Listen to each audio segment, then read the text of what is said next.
हमारी क्लास रहेगी BHDC 132 मध्यकालीन हिंदी कविता। आज का जो हमारा चैप्टर रहेगा, चैप्टर नंबर 12 रहेगा। इससे पहले मैंने 11 चैप्टर आपको पढ़ा रखे हैं और आज की जो हमारी क्लास है BHDC 132 का बिल्कुल आखिरी चैप्टर है और 12वां चैप्टर मैं आप सभी को पढ़ाने जा रहा हूँ। इसी आज के साथ ही हमारी क्लास जो रहेगी पूरी हो जाएगी। आप सभी लोग अगर वीडियो को देखना चाहते हैं, मैंने पूरी किताब पढ़ा रखी है, चैप्टर वाइज पढ़ा रखी है, आप लोग वीडियो जाकर के जरूर देख सकते हैं। वीडियो को देखने के लिए आपको क्या करना पड़ेगा, सबसे पहले चैनल पर आना पड़ेगा। जैसे आप लोग यहाँ पर चैनल पर आएंगे तो जैसे आपको होम है, वीडियो है, शॉर्ट्स है, लाइव है, आपको प्लेलिस्ट में आना पड़ेगा। कहाँ पर? प्लेलिस्ट वाले ऑप्शन पर आना पड़ेगा। जैसे आप लोग प्लेलिस्ट में आएंगे तो यहीं पर आपको मिलेगी एक प्लेलिस्ट मिलेगी BHDC 132। देखिएगा यहाँ पर लिखा है BHDC 132, ठीक है। जैसे आप लोग इसको क्लिक करोगे BHDC 132 पूरी प्लेलिस्ट आ जाएगी। यहीं पर आप सबको चैप्टर नंबर 1 से लेकर के चैप्टर नंबर 12 तक के सारी क्लासेस आपको देखने को मिल जाएगी। चैप्टर वाइज क्लास देखने से क्या होता है कि आपको ज्यादा समझ में आएगा पूरी किताब, ठीक है। साथ में इसकी मैराथन क्लास भी आपको बहुत जल्द हमारे चैनल पर आपको जरूर देखने को मिलेगी। मैंने पहले भी मैराथन क्लास पढ़ा रखी है, आप लोग मैराथन वाली प्लेलिस्ट को जाकर के जरूर देख सकते हैं। तो देखेगा, आज चलिएगा हम लोग क्लास को देखते देखेगा। आज का जो हमारा 12वां चैप्टर क्या है, भूषण का काव्य। क्या है? यहाँ एक कवि है जिनका नाम है भूषण, उनकी कविताओं के बारे में हम लोग जानेंगे। तो सबसे पहले देखेगा भूषण का जीवन परिचय। भाई भूषण जो कवि हैं इनका जीवन परिचय देखेंगे। दूसरा, भूषण की कौन कौन सी रचनाएं हैं, क्या इन्होंने क्या कौन कौन सी रचनाएं रखी हैं। अगला देखिएगा हमारा क्या रहेगा, रीतिकालीन काव्य और भूषण के वीर काव्य। यानी जो भूषण है ये वीर रस के कवि हैं, देशभक्ति की कविता लिखते हैं भाई मेरे, ठीक है, राष्ट्रवाद की देशभक्ति यानी वीर काव्य लिखे हैं, यानी वीर रस, यानी वीर रस के कवि हैं। यानी भूषण जो है राष्ट्रीय भावना, देशभक्ति, राष्ट्र को लेकर के इन्होंने ज्यादातर क्या करी है, अपनी कविताओं को लिखा है। अगला जो हमारा क्वेश्चन बनेगा, भूषण के काव्य की भाषा और इनका शिल्प कैसे, यानी भूषण के काव्य का संरचना, शिल्प और भाषा शैली क्या है। भूषण के रीतिकाल में भूषण काव्य का महत्व क्या है। तो भूषण आपके लिए इंपॉर्टेंट हो सकते हैं और आपके एग्जाम में भूषण को लेकर के कोई न कोई क्वेश्चन आपको देखने को मिल ही सकता है। कोई भी क्वेश्चन आएगा, जो चीज मैं आपको बताऊंगा वही आपको लिखना पड़ेगा। देखेगा जीवन परिचय, देखेगा भूषण कवि का, देखेगा रीतिकालीन कवि भूषण के जीवन में और रचनाओं पर क्या करें। रीतिकाल के जो कवि हैं भूषण हैं, इनके जीवन पर, इनकी रचनाओं पर, ठीक है, शोधपूर्ण कार्य मिश्र बंधुओं ने किया है। इसके साथ ही भूषण के जीवन वृत्त के लिए इतिहास ग्रंथों के साथ लोक जनश्रुतियों का भी आधार लिया। भाई भूषण के जीवन को जानने के लिए जो मिश्र बंधु हैं उन्होंने क्या किया, जानने का प्रयास किया कि भूषण की कविताओं को, ठीक है। दूसरा क्या है, इतिहास में अगर हम लोग देखेंगे तो बहुत सारी कहानियां हैं जिससे हम कवि भूषण के बारे में जान सकते हैं। मिश्र बंधुओं ने भूषण ग्रंथावली की भूमिका में भूषण के जीवन परिचय को लिखा है। देखिएगा भूषण का जन्म 1614 के आसपास माना जाता है। यानी जो कवि भूषण हैं इनका जन्म कहाँ हुआ था भैया, 1614 के आसपास हुआ था। भूषण का जन्म स्थान तिरुवापुर है। कहाँ है? तिरुवापुर में हुआ था। भूषण कानकुब्ज ब्राह्मण थे। क्या थे? भूषण जो भैया ब्राह्मण जाति के थे। और कौन से ब्राह्मण है? कानकुब्ज ब्राह्मण है। पिता का नाम रतिनाथ था। पिता का नाम क्या था? भूषण के जो फादर थे उनके पिता का नाम क्या है? रतिनाथ या रत्नाकर था। रीतिकालीन कवियों पर शोध करने वाले आलोचक और इतिहासकार पंडित कृष्ण बिहारी मिश्र, भागीरथी मिश्र, ठीक है, पंडित विश्व प्रसाद मिश्र, रीतिकालीन कवि मणिनाथ चिंतामणि भूषण के सगे भाई मानते। यानी भूषण जो है वह एक प्रकार से रीतिकाल के कवि हैं जिनका जन्म 1614 के आसपास कह सकते हो तिकवापुर में हुआ था। भूषण जो है जाति से ब्राह्मण है। कहा जाता है कि जो भूषण है वह भागीरथी मिश्र, विश्वनाथ मिश्र और कह सकते चिंतामणि मति इनके भाई माने जाते हैं, इनके सगे भाई मानते हैं। भूषण का वास्तविक नाम इतिहासकारों में मतभेद है। भैया भूषण का असली नाम क्या था, इसको लेकर के इतिहासकारों में क्या है, बड़ा मतभेद है। इतिहासकार जो है कहते हैं भाई भूषण का असली नाम को लेकर के बड़ा में, लेकिन भूषण की उपाधि चित्रकूट के नरेश ने दी था। यानी इनको जो भूषण नाम दिया है चित्रकूट के राजा थे, उन्होंने इनको भूषण नाम दिया है। खुद कवि ने अपनी कथा में इस बात को कहा है कि भूषण जो है इसका नाम किसने दिया था, इनको राजा ने एक प्रकार से उपाधि दी थी। कहाँ के राजा थे, कह सकते हो भैया चित्रकूट के राजा थे। ठीक है जी।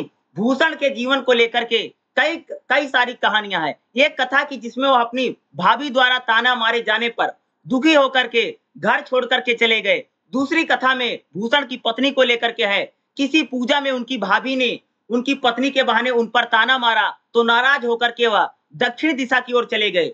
उनकी भेंट शिवजी से हुई। शिवजी ने अपनी प्रशस्ति में भूषण द्वारा सुनाए गए कविता से इतने प्रसन्न हुए कि उन्हें ढेर सारा भेंट दिया।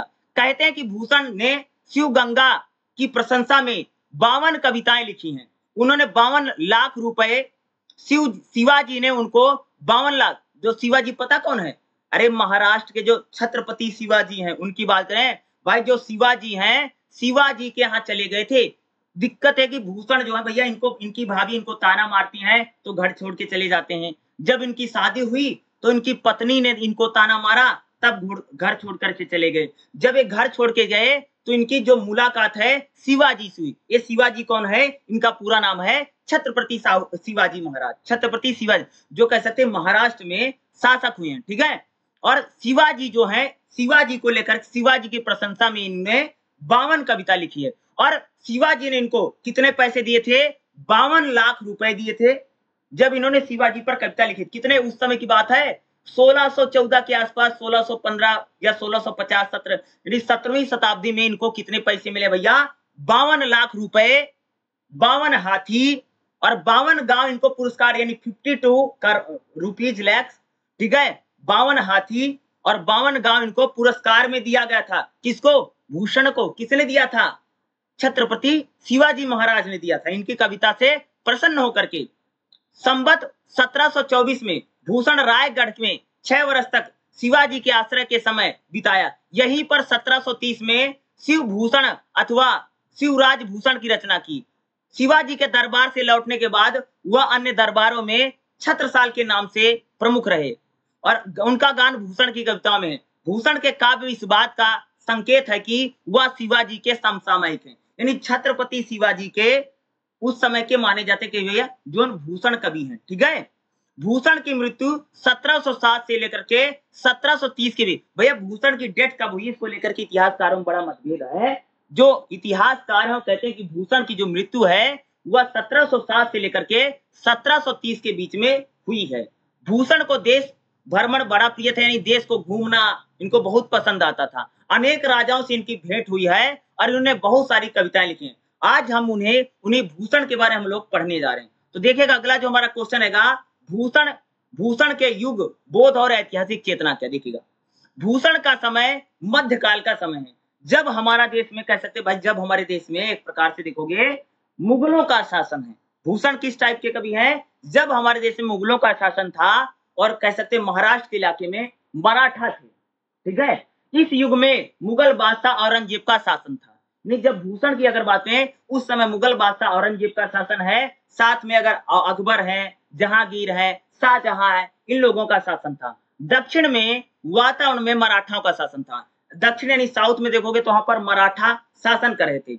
भूषण का सबसे प्रमाणिक रचना शिवराज भूषण है। मुगल दरबार के औरंगजेब की तीखी आलोचना है और मराठा शासक शिवजी की वीरता का गुण है। भूषण ने कह सकते हो कि जो औरंगजेब है उनकी आलोचना की है और जो मराठा शासक हैं कि शिवाजी महाराज, छत्रपति शिवाजी महाराज की क्या क्या है, उन्होंने प्रशंसा की है। वीर भाव की कविता होने के कारण भूषण के काव्य में चमत्कार खूब है, लेकिन इनमें तथ्य कम नहीं है। यानी भूषण एक प्रकार से कैसे भैया वीर रस के कवि हैं, वीरता का गुणगान करते हैं कि भाई राजा ऐसा है, शिवाजी ऐसे हैं, वैसे हैं। यानी भूषण जो है वीर रस के कवि हैं। इनके कविता में शिवाजी जो है नायक है, हीरो की तरह दिखाया है। औरंगजेब को इन्होंने खलनायक यानी कह सकते विलन की तरह दिखाया जी। भूषण की काव्य में जहां औरंगजेब की नीति का विरोध है, वही मुगल बादशाह अकबर और बाबर की प्रशंसा की है। अगर आप देखेंगे जो भूषण है वह तो भैया औरंगजेब की नीतियों का, औरंगजेब के कानूनों का विरोध करते हैं, लेकिन वहीं पर अगर आप लोग देखेंगे तो जो भूषण है वह बाबर, मुगल बादशाह बाबर और अकबर की प्रशंसा भी करते हैं। भूषण शिवाजी के जिस साम्राज्य का चित्रण करते हैं वह आदर्श राज्य है, लेकिन यथार्थ का अंश बहुत कम है। भूषण की कविताओं में इतिहास का वह कालक्रम है जो भले ना हो उस इतिहास में, लेकिन घटनाएं बहुत हैं। भूषण की कविता में शिवाजी नायक की तरह हैं और उनकी घटनाएं बहुत हैं। अफजल खान का वध, शिवाजी की औरंगजेब से भेंट, ठीक है, सलहर का युद्ध, ये अन्य रचनाएं कह सकते भूषण ने की हैं। भूषण जो है उनकी पूरी कविता छत्रपति शिवाजी के महाराज के आसपास ही भैया घूमती रहती है। भूषण के काव्य में वीर काव्य है, यानी वीरता का गुणगान, यानी वीर रस के कवि हैं। भूषण किस प्रकार के कवि हैं? भूषण एक वीर रस के कवि हैं जी। क्या? वीरता का गुणगान करते हैं, ठीक है।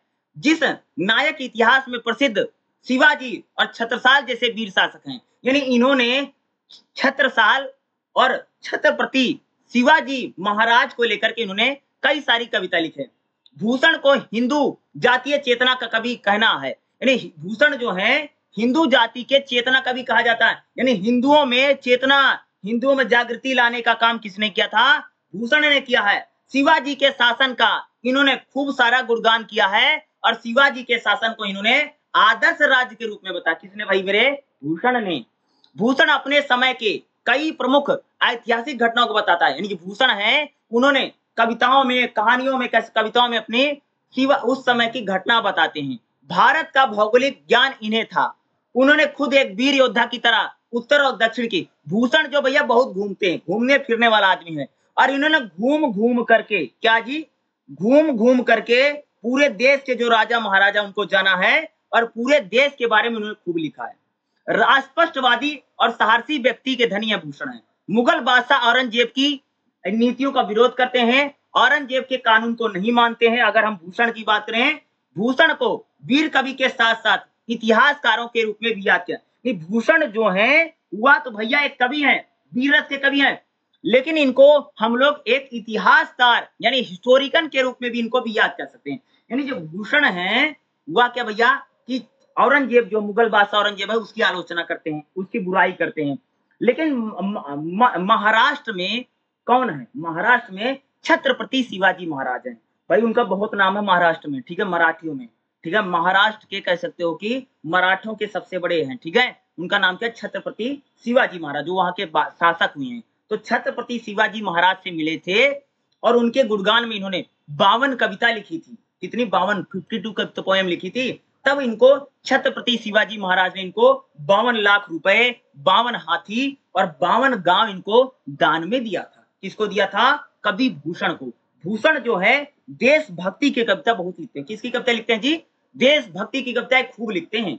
अगर हम लोग भूषण की बात करें, ज्यादा से ज्यादा क्या देशभक्ति की भावना इनकी कविताओं में हम लोगों को भर भर के देखने को मिलता है। राष्ट्रवादी कवि हैं। और दूसरा, जैसे शिवाजी की बात करूं, जैसे अगर आप देखेंगे शिवाजी महाराज हैं, ठीक है, शिवाजी महाराज हैं और छत्रसाल हैं। छत्रसाल भी एक शासक हुआ, राजा हुआ है। इन दोनों की इन्होंने खूब प्रशंसा की है और इनका गुणगान किया है कि भाई बहुत वीर हैं। वैसे भी शिवाजी महाराज ने औरंगजेब को तो भाई हराया ही है, और औरंगजेब के खिलाफ औरंगजेब ने शिवाजी को भैया बंदी बना लिया था और बाद में शिवाजी उनके चंगुल से भाग करके निकल गए थे। मराठों ने जिस प्रकार से मुगल बादशाह औरंगजेब को परेशान किया है, उसकी वीरता का गुणगान कह सकते हैं हम लोगों को भूषण की कविताओं में देखने को मिलता ही मिलता है। तो भूषण को लेकर के अगर कुछ पूछेगा तो आपको यही लिखना पड़ेगा। चलिए हम लोग अगला देख लेते हैं, जो हमारा नेक्स्ट रहने वाला अगला इंपॉर्टेंट, ठीक है, क्या रहेगा देखिएगा। 12.5 में क्या है? रीतिकालीन काव्य परिदृश्य और भूषण के वीर काव्य। यानी भूषण जो है वह क्या भैया? वीर काव्य यानी वीर रस के कवि। देखिएगा, भूषण जिस युग के कवि हैं भाई, भूषण जो जिस युग के कवि हैं वह श्रृंगार का काल है। श्रृंगार यानी उस समय भैया प्रेम, मोहब्बत, इस पर कविता खूब लिखी जाती है, ठीक है। भूषण ने अपनी कविता में रीतिकालीन कविता का स्वर बदला, रीतिकालीन काव्य के परिदृश्य में उन्होंने बदलाव किया। भूषण ने श्रृंगार को नहीं लिखा है, बल्कि उन्होंने वीर रस की कविता लिखी। क्या भाई? भूषण जो है उन्होंने श्रृंगार को यानी प्रेम को, यानी श्रृंगार को उन्होंने नहीं लिखा है, बल्कि उन्होंने वीर रस की कविताएं को लिखने का क्या है? काम किया है। उनके प्रमुख ग्रंथ शिवराज भूषण में शब्द अलंकारों, अर्थ अलंकारों का निरूपण है। यह विवेचना है कि इनके भाई मतीराम की रचना ललित ललाम से प्रभावित है। वीर रस की उनकी कविता में का केंद्रीय भाव रौद्र भयानक रस से दिखा। यानी अगर आप देखें भाई, भूषण जिस समय के कवि हैं, उस समय ज्यादातर लोग पता कैसी कविता लिखते थे? श्रृंगार की लिखते थे, प्रेम की लिखते थे। लेकिन भूषण जो हैं, उन्होंने हट करके कविता लिखने का काम किया। क्या है? उन्होंने बिल्कुल हट करके कविता लिखने का काम किया। उस समय भैया हर व्यक्ति श्रृंगार की कविता लिखता था, प्रेम मोहब्बत की कविता ज्यादा लिखी जाती थी। नायिका है कैसी है, नायक कैसे, उसके नैन कैसे, उसकी आंखें कैसे हैं, ये खूब लिखा जाता था। लेकिन भूषण ने कह सकते हो कि उन्होंने वीर रस की कविता, क्योंकि शिवाजी की वीरता का गुणगान किया है, छत्रसाल की वीरता का गुणगान किया। देखिएगा, रीतिकालीन वीर काव्य का परिदृश्य में भूषण दिखेगा। वीर काव्य का संबंध प्राय युग की पृष्ठभूमि से होता है। वीर काव्य में नायक युग के संदर्भ में गढ़े जाते हैं। युग की हलचल से संबंधित नायकों को प्राय वीर काव्य, देखो वीर वीर रस किसके लिए लिखा जाता है? भाई अगर राजा है, अगर कोई शासक है, बहुत बलशाली है, बहुत वीर है, उसने कई सारी लड़ाइयां रखी हैं, कई सारे युद्ध लड़ रखे हैं, तो उसके बाद क्या होता है कि उस समय जो कवि होते हैं वो वीर रस की कविता लिखते हैं। भारतीय ही नहीं, विश्व में भी अधिकतर भाषाओं का काव्य इतिहास में वीर भाव कविता से, देखो भैया वीरता का गुणगान बहुत ज्यादा किया गया है। और वीरता का गुणगान सिर्फ भारत में ही नहीं बल्कि पूरी दुनिया में हम लोगों को देखने को मिलता है। हिंदी में आदिकाल में अधिकांश रचनाएं पृथ्वीराज रासो, ठीक है, परमाल रासो का केंद्रीय भाव वीर रस है। अगर आप देखो बहुत पुरानी पुरानी किताबें जो हैं, जैसे पृथ्वीराज रासो है, परिमाल रासो है, उसमें भी वीर रस को, वीर रस मतलब समझते वीरता, भैया मेरा राजा बड़ा पराक्रमी था, वो दुश्मन देश की सेना पर को परास्त कर देता था, युद्ध में हरा देता था, मेरा जो शासक है बहुत बलशाली था, जनता बहुत अच्छी थी, राष्ट्रवाद, इसी को हम लोग बोलते हैं वीर रस। ठीक है, जैसे वीर रस के बिना, जैसे अगर जैसे कविता है, जैसे खूब लड़ी मर्दानी वह तो झांसी वाली रानी थी, क्या है, ये वीर रस की कविताएं हैं। जैसे तुमने देखा बहुत सारे जो कवि है, पोइट हैं, ऐसी कविताएं लिखते, पाकिस्तान को लेकर पोएम लिखेगा, पाकिस्तान में झंडा गाड़ देंगे, रावलपिंडी में एक कर देंगे, वो कर देंगे, क्या है, ये सारी वीर रस की कविताएं हैं। वीर रस का मतलब है कि जिसमें जिसको सुन करके हम लोगों में देशभक्ति और देश प्रेम की भावना का संचार होता है, वही वीर रस है। यानी जब कभी किसी की वीरता का गुणगान करता है, वो उसको हम लोग क्या बोलते हैं, वीर रस बोलते हैं। ठीक है, तो भूषण जो है अपने समय में कह सकते हो वीर रस को उन्होंने गाया। किसके लिए वीर रस गाया भैया? छत्रपति शिवाजी महाराज और छत्रसाल को लेकर के उन्होंने वीर रस लिखा। ठीक है, वैसे जैसे अगर हम लोग बात करें भूषण के कवि के नायक शिवाजी हैं, रीति काव्य में भूषण के वीर भाव के कविता का प्रभाव हम लोगों को देखने को मिलता है। इस काव्य में अगर हम लोग बात करेंगे तो भूषण ने एक प्रकार से उच्च कोटि का वीर रस लिखने का काम किया। यानी भूषण जो है उन्होंने उच्च कोटि का, यानी बहुत बढ़िया तरीका का क्या लिखा भाई, उन्होंने कविता लिखने का क्या किया है, काम किया है। अगर हम इसके इनके काव्य की बात करें, भूषण के काव्य में युगीन सांस्कृतिक चेतना के साथ साथ सामाजिक, राजनीतिक, ऐतिहासिक चेतना का भाव है। यानी भूषण की कविताओं में सिर्फ वीर रस नहीं है बल्कि ये राजनीति पर भी लिखते हैं, समाज पर भी लिखते हैं और ऐतिहासिक चेतनाओं पर भी इन्होंने कविताओं को लिखा है। मध्यकाल में राजनीतिक रूप से सामाजिक समरसता की भावना को जागृत करने का काम अकबर ने किया, तो कबीर ने साहित्यिक सामाजिक तौर पर काम किया, धार्मिक आडंबर का विरोध किया। भूषण की कविता में इसका भाव स्पष्ट है। नहीं, अगर आप देखोगे कि मध्यकाल के कवि हैं भूषण, उस समय भाई जो अकबर हैं वह हिंदू मुस्लिम एकता पर उन्होंने बल दिया है, समाज को अच्छा बनाने का काम किसने किया, अकबर ने किया। उसी प्रकार से अगर हम एक कवि हैं जिनका नाम है कबीर, कबीर ने कह सकते हो कि सामाजिक साहित्यिक तौर पे लिखा। कबीर ने धार्मिक आडंबर, यानी धर्म में जो एक प्रकार से पाखंड होता है, धर्म में जो हम लोगों को देखने को मिलता है कि उसमें पाखंडी लोग बहुत ज्यादा है, उन्होंने पाखंडों का, आडंबरों का विरोध किया है। भूषण भी जो है इसी प्रकार की कविताओं को लिखते हैं। भूषण ने शिवाजी और औरंगजेब की भेंट का वर्णन वीर भाव की चेतना से किया है। औरंगजेब के समक्ष शिवाजी के अनादर से शिवाजी को क्रोध और प्रतिरोध को भूषण ने मार्मिक ढंग से लिखा है। भूषण जो है वो शिवाजी औरंगजेब से जब मिलते हैं तो उसको लेकर के यानी भूषण ने भाई लिखने का काम किया है। भूषण के काव्य में राष्ट्रीय भावना, प्रशस्ति गान और नायक तत्व की परिकल्पना है। नहीं, भूषण जो है राष्ट्र की भावना को लेकर के कविता लिखते हैं। भूषण जो है अपने शासक की, अपने राजा की क्या करते हैं जी, प्रशंसा करते हुए नजर आते हैं। कि भूषण की कविता, भूषण की कविताओं को हम लोग राष्ट्रीय काव्य कहा जा सकता है? नहीं, इस प्रश्न पर विचार करने से पहले हमें राष्ट्रीय साहित्य को समझना पड़ेगा। भाई भूषण की कविताओं को अगर कोई कहता है कि ये देशभक्ति की कविताएं हैं, ये राष्ट्रवाद की कविताएं हैं, तो सबसे पहले हमें भूषण की कविताओं को देखना पड़ेगा। साहित्यिक कोश के अनुसार राष्ट्रीयता का अवधारणा दो प्रकार से है। समस्त राष्ट्रीय साहित्य के अंतर्गत लिया जाता है जो देश में जातीय विशेषताओं का परिचायक हो। इस प्रकार के साहित्य में जाति के रागत्म स्वरूप, उसके उत्थान विवरण मिलते हैं। इसका होना एक अनिवार्य है। इस अवधारणा में आलोक में भूषण की हिंदू संस्कृति का जातीय कवि कहना अधिक प्रासंगिक है। उदाहरण के लिए स्वरूप में भूषण के पंक्तियां हैं, यानी भूषण जो हैं उनको हम लोग राष्ट्रीय कवि नहीं कह सकते हैं, क्योंकि भूषण की कविताओं को जब हम लिखते हैं तो वह एक प्रकार से हम लोगों को हिंदू कवि, क्या मैंने बोला, हिंदू शासक या हिंदू कवि के रूप में हम लोगों को ज्यादा दिखाई देते हैं। यानी भूषण की कविताओं को हम लोग राष्ट्रीय कविता या राष्ट्रवाद की कविता या कह सकते, राष्ट्रीय कवि भूषण को कहना सही नहीं होगा।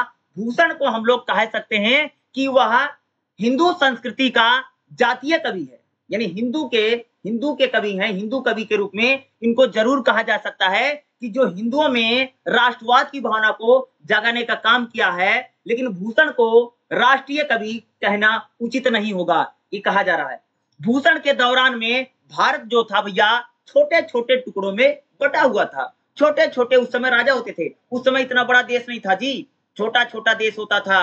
बंगाल था, मैसूर था, हैदराबाद था, फलाना था, पंजाब था, क्या बोलते हैं, महाराष्ट्र था, जिसको हम आज मुंबई था, कर्नाटक था, विदर्भ था। यानी भारत उस समय अगर आप देखेंगे तो छोटे छोटे राज्यों में बटा हुआ था जिस समय भूषण कविता लिखते थे। उस समय देशभक्ति, राष्ट्रवाद जो था वह नहीं था। केंद्रीय प्रशासन मुगल होने का कारण बावजूद संपूर्ण भारत पर अवस्था में केंद्र प्रति न थी। जैसे यहाँ पर कहा जा रहा है, अगर हम लोग भूषण की बात कर रहे हैं तो अगर आप लोग भूषण को देखेंगे तो वह राष्ट्रीय चेतना की परिकल्पना नहीं थी। उस समय भूषण द्वारा शिवाजी की प्रशंसा हिंदू जातीय रक्षक के रूप में कहना अधिक उचित होगा। यानी जो भूषण है वह शिवाजी को लेकर के जो कविता लिखते हैं वह हिंदू जाति के कवि के रूप में हम उनको जरूर कह सकते हैं। लेकिन उस समय हम भूषण को राष्ट्र कवि या राष्ट्रीय कवि के रूप में कहना उचित हम नहीं होगा, ठीक है, क्योंकि उस समय न तो भारत था, न तो भारत की कल्पना की गई थी। भूषण को हिंदू परंपरा का जातीय चेतना का कवि कहना अधिक उचित होगा, लेकिन भूषण को राष्ट्रीय कवि नहीं कहा जा सकता है। भूषण के काव्य में शिवाजी की प्रशंसा है, लेकिन वह संकीर्ण प्रशस्ति गान है। भूषण की कविताओं में शिवाजी को युग पुरुष के रूप में दिखाया गया। यानी भूषण कहते हैं भैया जो शिवाजी है युग पुरुष हैं, ठीक है। उन्होंने छत्रपति शिवाजी महाराज की वीरता का गुणगान तो किया है, लेकिन रीति काल के जिस समय भूषण प्रशस्ति गान लिखा है उस दौरान बहुत से कवि मात्र धन प्राप्ति के लिए ऐसे राजाओं का गुणगान करते थे। तो कह रहे भैया कि भूषण पर भी आरोप लगा है, क्योंकि उस समय जो कवि होता था भैया राजा महाराजा कैसे गुणगान कर देते थे ताकि उनको कुछ पैसा मिल जाए, कुछ उनको रुपया मिल जाए, इसके लिए गुणगान कर देते थे। जबकि भूषण का हेतु अर्थ प्राप्ति नहीं, अपने काव्य में छत्रपति और छत्रसाल की वीरता का गुणगान करना है। इस आलोक में भूषण के वीर काव्य शुद्ध वीर काव्य की श्रेणी में रखे। भाई जो भूषण की कविताएं हैं वो वीर रस की कविताएं जरूर हैं, लेकिन भूषण ने शिवाजी और छत्रसाल को लेकर के जो सारी वीर रस की कविताएं लिखी हैं वह वीर रस की कविताएं कह सकती हैं। लेकिन भूषण को एक प्रकार से कह सकते हो कि हम लोग बड़े परिदृश्य में उनको राष्ट्र कवि या राष्ट्रीय कवि कहना उचित नहीं होगा, क्योंकि भूषण जिस समय कविता लिखते थे उस समय देश छोटे छोटे भागों में बटा हुआ था।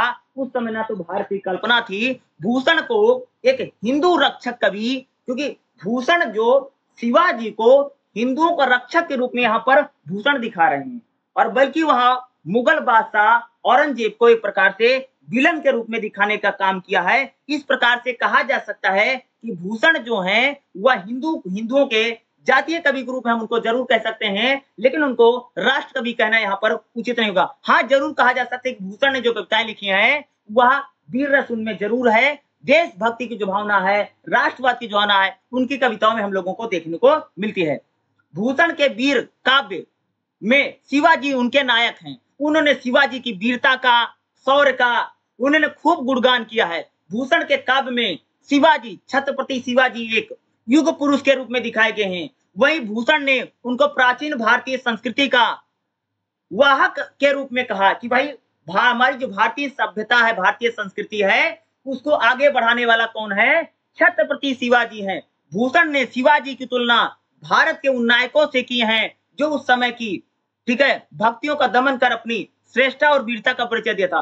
भूषण को शिवाजी के चरित्र में राम और भैया भूषण को शिवाजी के रूप में उनको भगवान राम और भगवान कृष्ण दिखाई देते हैं। यानी कवि जो है भूषण का, यानी जो कवि भूषण है वह शिवाजी का यहां तक गुणगान करते हैं कि उनको शिवाजी में भगवान राम और भगवान कृष्ण तक दिखाई देते हैं। और शिवाजी एक ऐसे राजा हैं जो हिंदू समाज को या हिंदू धर्म को एक वाहक के रूप में, यानी धर्म को बढ़ाने के रूप में इनको दिखाई दे रहे हैं। हाँ, जरूर है कि भूषण ने जो कविताएं लिखी हैं वो सारी वीर रस की कविता हम लोगों को जरूर। शिवाजी के चरित्र में भूषण ने जिस उदारता का, व्यापकता का चित्रण किया है वह उस समय के राजपूत नायकों के चरित्र नहीं थे। अगर शिवाजी के चरित्र में विशेषता को लक्षित करते हुए कहा गया है कि इतिहास में उनकी खूब प्रशंसा की गई है। भूषण ने शिवाजी के चरित्र को उन्होंने गुणगान, उनकी प्रशंसा खूब की है। यानी भूषण जो है वह शिवाजी का भैया खूब गुणगान करते हैं, खूब प्रशंसा करते हैं। यानी भूषण ने कह सकते हो कि शिवाजी की वीरता को गुणगान किया है। साथ में उन्होंने राजा छत्रसाल जो है उनकी भी वीरता का कह सकते गुणगान है। यानी भूषण की कविताओं में हमें वीरता का गुणगान जो है वह हम लोगों को ज्यादा देखने को मिलता है या दिखाई पड़ता है। चलिएगा अगला हमारा पॉइंट जो रहेगा उसको भी हम लोग देख लेंगे। 12.6 में क्या रहेगा? भूषण के काव्य की भाषा और शिल्प क्या है। देखिएगा, भूषण की रचनाओं में शिवराज भूषण ही एकमात्र रचना है। यानी भूषण की भैया जो सबसे बड़ी रचना है, जो सबसे बड़ी किताब, उसका नाम क्या है? शिवराज भूषण है। छत्रसाल दशक और शिवा बानी उनके फुटकर छंद है, यानी कुछ रीतिकालीन काव्य का अनुसरण करते हुए भूषण ने अपनी कविताओं को लिखा, यानी लेखन किया है। लेकिन वह पूरी तरीके से अनुसरण नहीं करते हैं, अतिक्रमण करते हैं। यह विशेषता उनकी कविताओं और काव्य कला में देखने को मिलती है। नहीं, भूषण जो है उनकी सबसे बड़ी कविता कौन सी भैया? शिवराज भूषण है। दूसरा, उन्होंने छत्रसाल दशक और शिवा बवानी नाम की कविताएं उन्होंने लिखी है। भूषण की काव्य की भाषा क्या है? भूषण रीतिकालीन काव्य हैं और भूषण ने ब्रज भाषा में कविता को लिखा। किस भाषा के कवि हैं? ब्रज भाषा का कवि है। ब्रज भाषा में अपनी कविता लिखे हैं।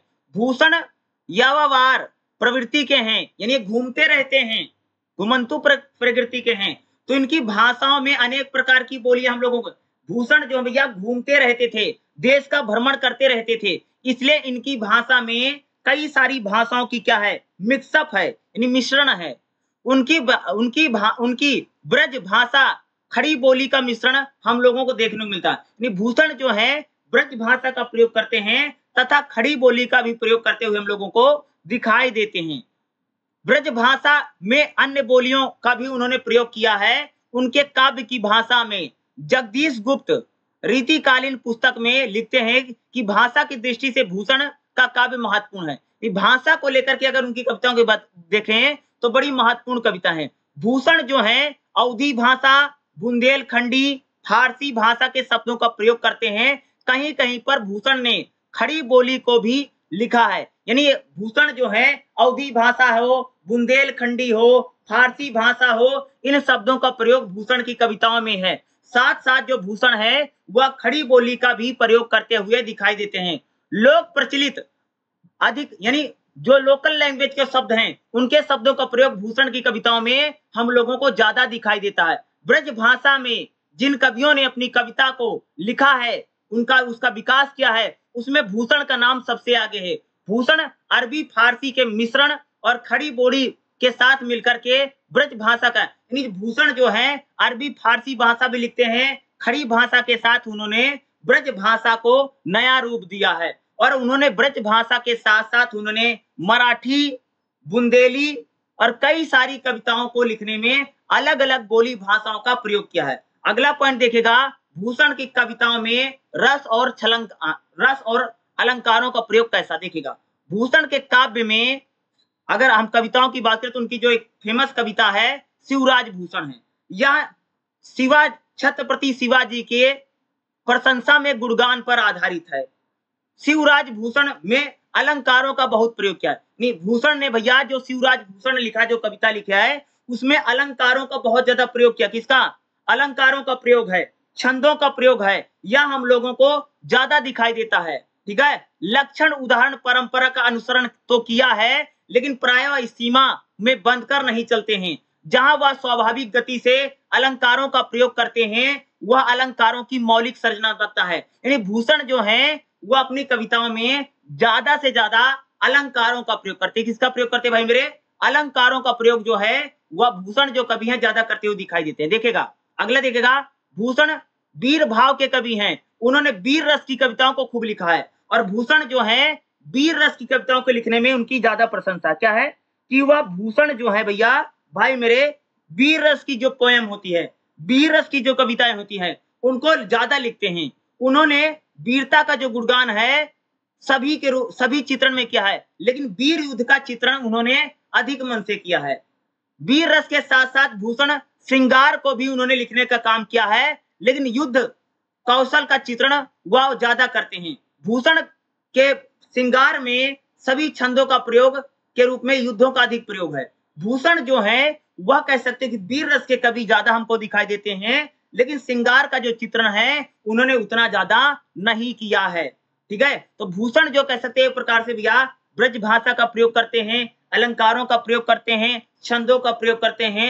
इस प्रकार की चीजों का प्रयोग कह सकते हो कि भूषण की कविताओं में हम लोगों को ज्यादा देखने को मिलता ही मिलता है। अगला पॉइंट जो रहेगा देखिएगा, रीतिकालीन काव्य में भूषण काव्य का महत्व है। देखो भाई, भूषण की कविताओं का बड़ा ही महत्व है, क्योंकि भूषण की कविताओं में हिंदी भाषा, फारसी भाषा के साथ साथ अवधी भाषा, ब्रज भाषा, मराठी भाषा, बुंदेलखंडी भाषा, इन भाषाओं का प्रयोग है। इसलिए भूषण की जो कविताएं हैं उनका बड़ा महत्व है। भूषण ने जो कविताएं लिखी हैं उसमें वीर रस बहुत ज्यादा है, इसलिए भूषण की कविताएं काफी महत्वपूर्ण मानी जाती हैं। क्योंकि उस समय के जो कवि थे सभी श्रृंगार रस की कविताएं लिखते थे।